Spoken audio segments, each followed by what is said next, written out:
All right, so this is lesson 7.6. It is on creating and analyzing line graphs and when is a line graph best to use. So get your notebook, get a pencil, and I don't think you'll need a calculator, but get it just in case.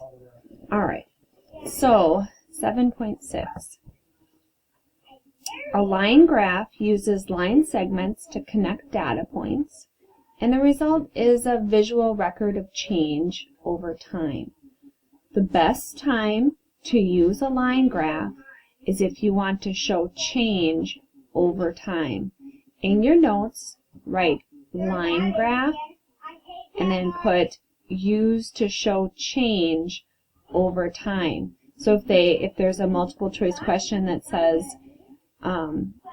you want to show how something changes over time, what's the best graph to use?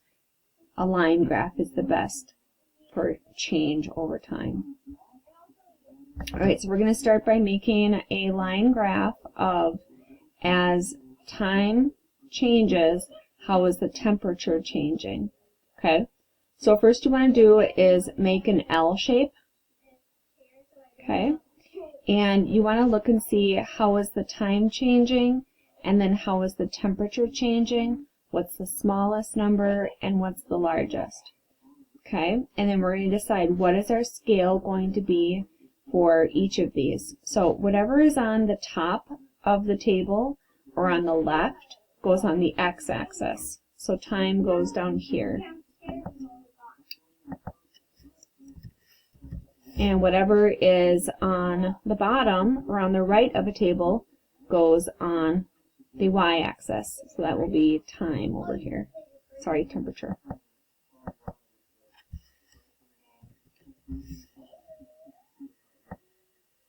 Okay, and the title for this can be change in temperature over time. Temperature over throughout the day or the afternoon. Oops.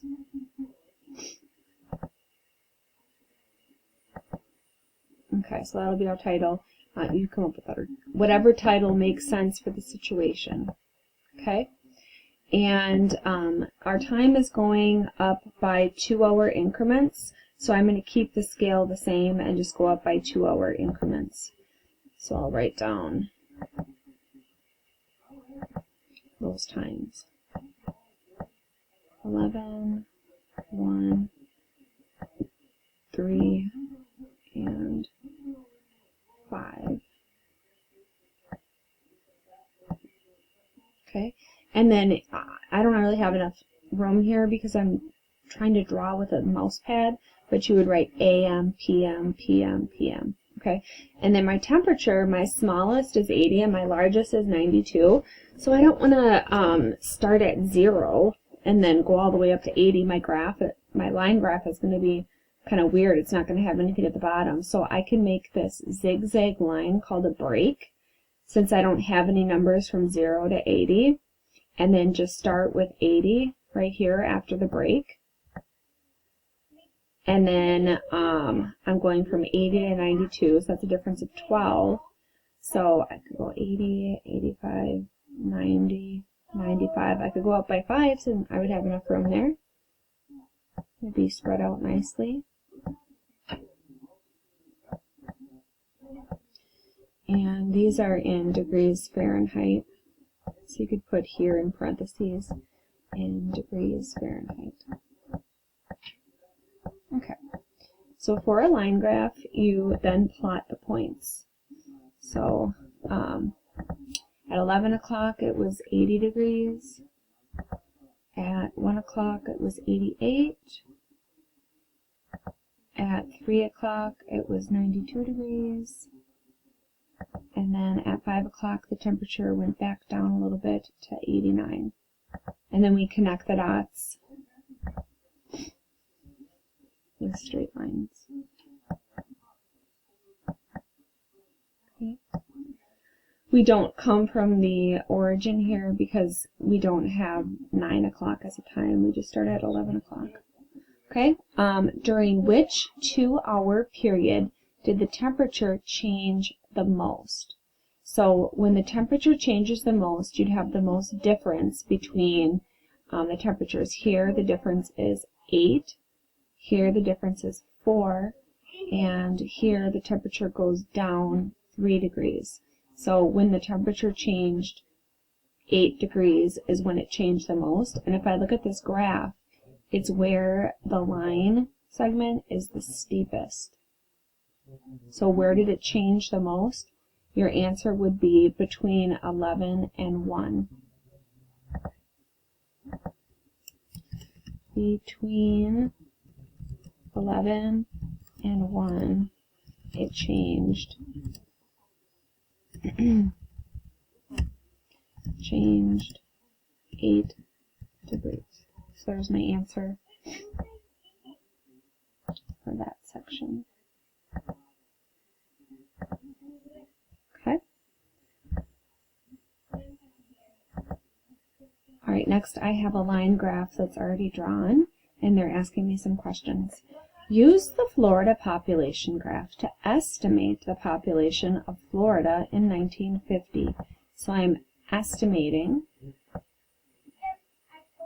and I'm looking at 1950. So here's the Florida population, and I want to look at 1950. Okay, so here's 20, and then 40, and then 40, and 60.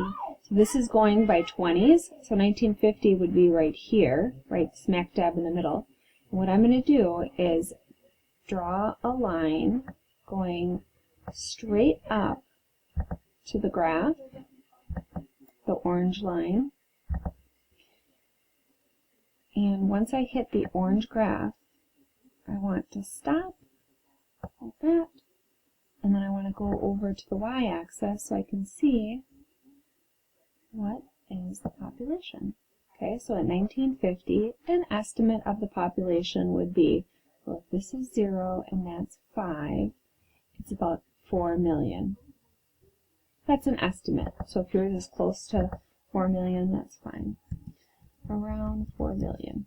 Okay, and then we're going to estimate in 1970. So if I look at 1970, that's right between these two. Go up to the orange graph.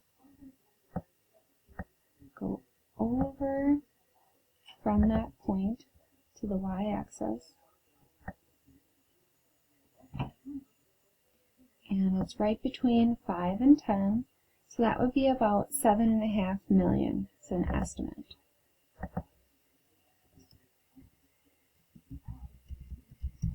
Okay. Now we're going to do a double line graph, and a double line graph shows change over time for 2 sets of data. Okay, so here I have prices of stock over time, so Monday to Friday. So it's just the price of this stock. If you were to buy it, it costs, the price changes over the days. And this one is stock A, and this one's a different one, it's stock B. So what we're going to do is look and see, okay, the top thing on the graph is days of the week. So that's going to go on the x-axis. So I'll put day here.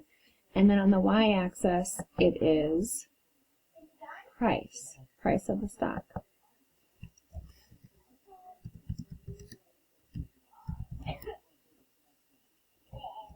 And it's in dollars. Okay, so that's on the y-axis. And then what we're going to do is put the days of the week down on the x-axis. So we've got Monday, Tuesday, Wednesday, Thursday, Friday.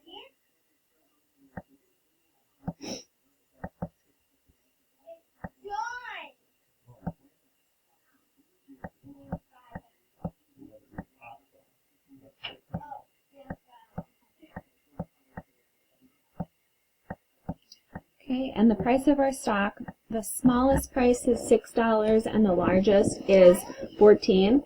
So I'm not going to do a break in my data because my smallest number is pretty close to 0. I'm not going to do that zigzag break. Let's see, could I count by 2s? 2, 4, 6, 8, 10. I could count by 2s if I had a little bit more space.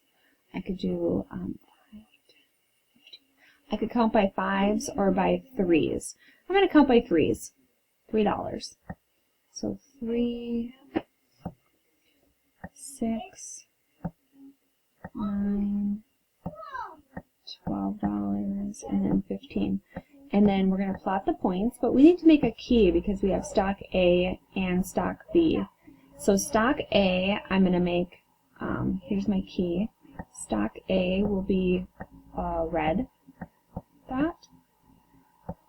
Or you could make, if you don't have colors, you could make stock B or stock A be a star.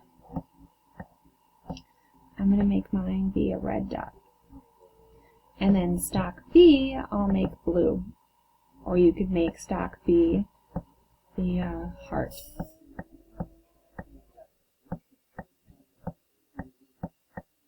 Okay, then we plot the points.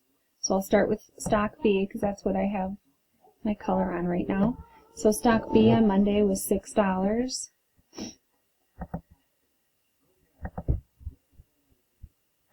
And that was 12. And that was 8. And that was 14. And then 14. Okay, and I connect the dots for that stock.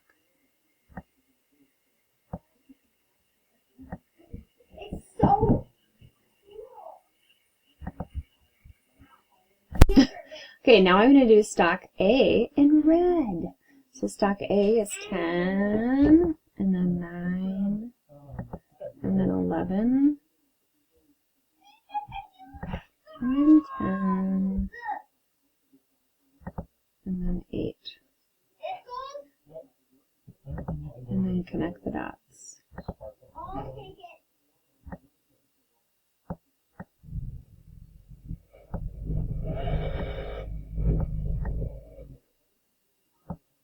Okay, so here's my key.